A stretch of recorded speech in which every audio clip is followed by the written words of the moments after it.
A24's Friendship is an exercise of white fragility on steroids. Andrew DeYoung's film examines the suburban life of the U.S.'s primary demographic and how the mundane nature of their lifestyles leads to their harboring of mental disorders that impact humanity on a grand scale.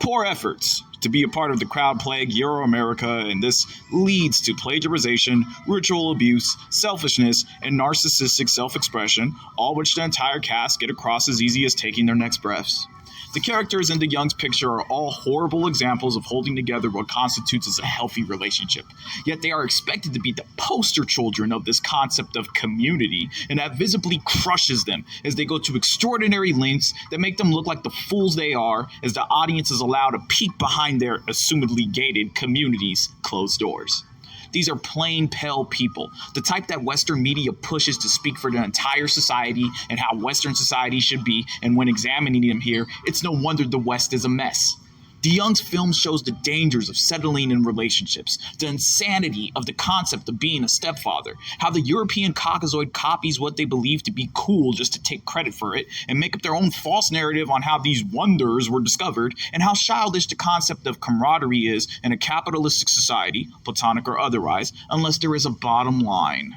DeYoung's film also invites critique on how lenient the U.S. justice system is to Caucasoid males when they commit offenses like breaking and entering or when they become murder suspects. There are countless moments in this film where if DeYoung would have chosen a Negroid actor to portray Craig, Craig's brains would have been on the pavement, or his hands would have been at least in cuffs for pulling the stunts that he did. Friendship shows a big problem in Western society that allows the colloquialism of boys will be boys go far, far too long for the inheritors of the colonist class, which is why the Western society is filled with a sorry, arrestedly developed bunch who hurl themselves into relationships bound to turn toxic because they don't even care to love themselves. They'd rather try to be like someone else.